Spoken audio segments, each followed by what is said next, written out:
To Kill a Mockingbird by Harper Lee. Dedication from Mr. Harper Lee and Alice in consideration of love and affection. Lawyers, I suppose, were children once. Charles Lamb. Chapter 1.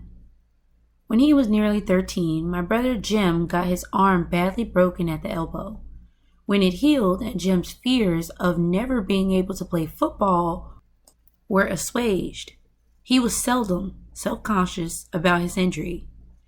His left arm was somewhat shorter than his right. When he stood or walked, the back of his hand was at right angle to his body, his thumb parallel to his thigh. He couldn't have cared less, so long as he could pass and punt. When enough years had gone by to enable us to look back on them, we sometimes discussed the events leading to his accident. I maintained that the Yules started it all, but Jim, who was 4 years my senior, said it started long before that. He said it began the summer Dill came to us. When Dill first gave us the idea of making Boo Radley come out,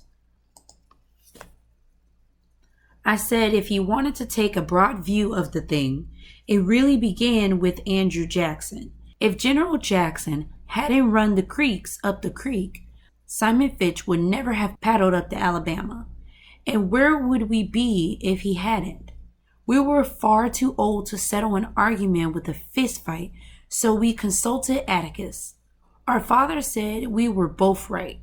Being Southerners, it was a source of shame to some members of the family that we had no recorded ancestors on either side of the Battle of Hastings. All we had was Simon Fitch, a fur-trapping apothecary from Cornwall, whose piety was exceeded only by his stinginess. In England, Simon was irritated by the persecution of those who called themselves Methodists at the hands of their more liberal brethren, and as Simon called himself a Methodist, he worked his way across the Atlantic to Philadelphia, thence to Jamaica, thence to Mobile, and up the St. Stephen's. Mindful of John Wesley's strictures on the use of many words in buying and selling, Simon made a pile practicing medicine, but in this pursuit he was unhappy, lest he'd be tempted into doing what he knew was not for the glory of God, as the putting on of gold and costly apparel. So Simon, having forgotten his teachings dictum on the possession of human chattels, bought 3 slaves and with their aid established a homestead on the banks of the Alabama River, some 40 miles above St. Stephen's. He returned to St. Stephen's only once to find a wife, and with her established a line that ran high to daughters. Simon lived to be an impressive age and died rich. It was customary for the men in the family to remain on Simon's homestead, Fitch's Landing, and make their living from cotton. The place was self-sufficient, modest in comparison with the empires around it.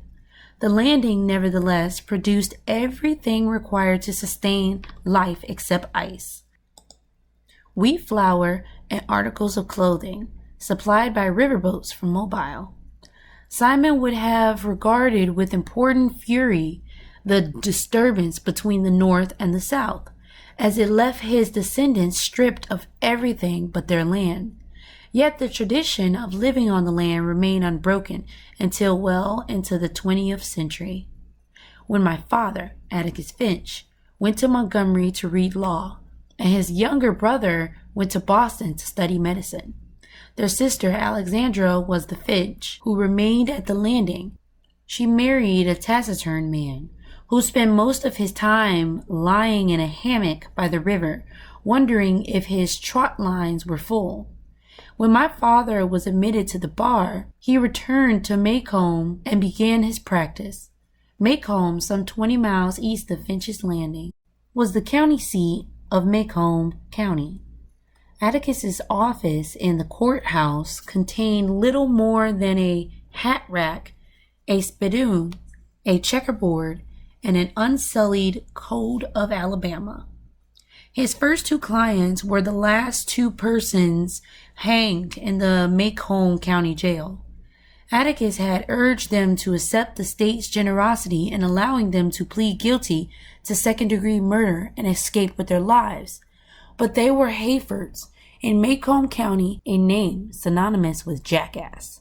The Harpers had dispatched Macomb's leading blacksmith in a misunderstanding arising from the alleged wrongful detention of a mayor, were imprudent enough to do it in the presence of 3 witnesses, and insisted that the son of a bitch had it coming to him was a good enough defense for anybody. They persisted in pleading not guilty to first-degree murder, so there was nothing much Atticus could do for his clients except be present at their departure, an occasion that was probably the beginning of my father's profound distaste for the practice of law. During his first 5 years in Macomb, Atticus practiced economy more than anything. For several years thereafter, he invested his earnings into his brother's education.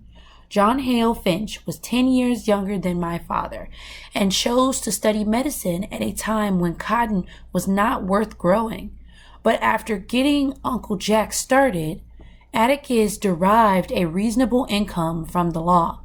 He liked Macomb. He was Macomb County born and bred. He knew his people. They knew him. And because of Simon Finch's industry, Atticus was related by blood or marriage to nearly every family in town. Macomb was an old town, but it was a tired old town when I first knew it. In rainy weather, the streets turned to red slop. Grass grew on the sidewalks. The courthouse sagged in the square. Somehow it was hotter than a black dog suffered on a summer's day. Bony mules hitched to hoover carts flicked flies in the sweltering shade of the live oak on the square. Men's stiff collars wilted by 9 in the morning.